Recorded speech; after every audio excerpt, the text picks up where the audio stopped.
ഞാനിപ്പോൾ കാണിച്ചു തരാൻ പോകുന്നത് 3ാം ക്ലാസ്സിലെ EVSലെ വാട്ടർ ആൻഡ് സോയിൽ എന്ന പാഠത്തിലെ കുറച്ച് എക്സ്പെരിമെന്റ്സ് ആണ്. ആദ്യത്തെ എക്സ്പെരിമെന്റിന്റെ പേര് എയർ ഇൻ സോയിൽ. ഈ എക്സ്പെരിമെന്റിന് ആവശ്യമുള്ള സാധനങ്ങൾ ഗ്ലാസ്സിൽ വെള്ളവും പിന്നെ നന്നായി ഉണങ്ങിയ മണ്ണും. 2 ടൈപ്പ് മണ്ണെടുത്തിട്ടുണ്ട്. ഒന്ന് സാധാരണ മണ്ണും പിന്നെ മണ്ണിരയുടെ പുറ്റിൽ നിന്ന് എടുത്ത മണ്ണും. ഉണങ്ങിയ മണ്ണ് നമ്മൾക്ക് വെള്ളത്തിൽ ഇടാം.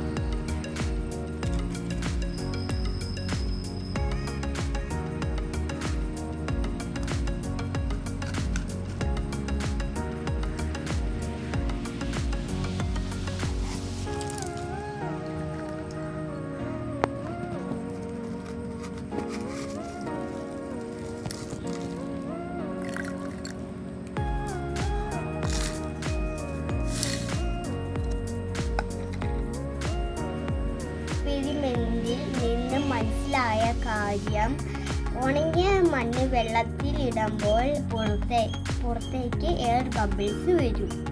ഇവിടെ നോക്കൂ, സാധാരണ മണ്ണ് വെള്ളത്തിൽ ഇട്ടപ്പോൾ പുറത്ത് വന്ന എയർ ബബിൾസിനേക്കാൾ കൂടുതൽ ബബിൾസ് വന്നത് മണ്ണിരയുടെ പുറ്റിൽ നിന്ന് എടുത്ത മണ്ണിൽ നിന്നാണ്. കർഷകന്റെ മിത്രമായ മണ്ണിനെ കൂടുതൽ വായുസഞ്ചാരം ഉള്ളതാക്കി മാറ്റുന്നു എന്ന് ഇതിൽ നിന്നും നമുക്ക് മനസ്സിലാക്കാം. രണ്ടാമത്തെ എക്സ്പെരിമെന്റിന്റെ പേരാണ് ബയോമാസ് ഇൻ സോയിൽ.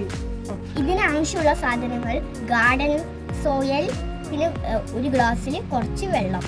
ഇനി നമുക്ക് ഈ മണ്ണിനെ ഈ ഗ്ലാസ്സിലെ വെള്ളത്തിലേക്ക് ഇടാം. കോല് വെച്ചിട്ട് നമുക്കൊന്ന് മണ്ണൊക്കെ ഇളക്കി വിടാം.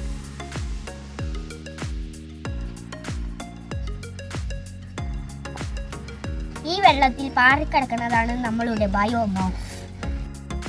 അടുത്ത എക്സ്പെരിമെന്റിന്റെ പേരാണ് Where does the water go after rainfall? ആവശ്യമുള്ള സാധനങ്ങൾ ഒരു സൂചി, പിന്നെ ഉണങ്ങിയ മണ്ണ്, പിന്നെ 2 ബോട്ടിൽ, പിന്നെ കുറച്ച് വെള്ളം. ഒരു ബോട്ടിലിൻ്റെ അടിയിൽ സൂചി കൊണ്ട് ഓട്ടിയിടണം. ഒരു ബോട്ടിലിൻ്റെ സൈഡിലാണ് പിന്നും കൊണ്ട് കുത്തേണ്ടത്. ഈ ഹോൾസ് ഇട്ട ബോട്ടിൽ നമ്മളിപ്പോൾ ഉണങ്ങിയ മണ്ണ് ഇട്ടിട്ടുണ്ട്. സൈഡിൽ ഹോളിട്ട ബോട്ടിൽ നമ്മളിപ്പോൾ വെള്ളം നിറയ്ക്കാൻ പോവുകയാണ്.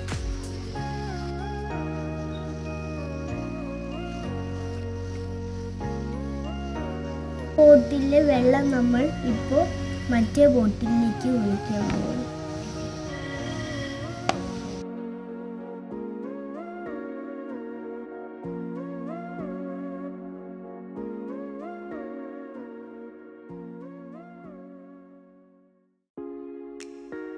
ഇതിൽ നിന്ന് നമ്മൾ മനസ്സിലാക്കേണ്ടത്, മണ്ണ് മഴവെള്ളത്തെ അബ്സോർബ് ചെയ്യും. എക്സ്പെരിമെന്റിന്റെ പേര് വാട്ടർ ഇൻ സോയിൽ. ഇതിനാവശ്യമുള്ള സാധനങ്ങൾ ഒരു പ്ലാസ്റ്റിക് ബോട്ടിൽ, പിന്നെ കുറച്ച് ഗാർഡൻ സോയിൽ.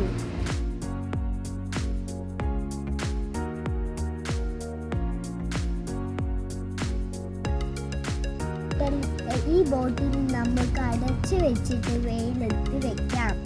ഗായ്സ്, മണ്ണിലുള്ള വെള്ളമൊക്കെ സൈഡിൽ ആവിയായിട്ട് പറ്റിപ്പിച്ചിരിക്കുന്നത് കണ്ടു ഗായ്സ്.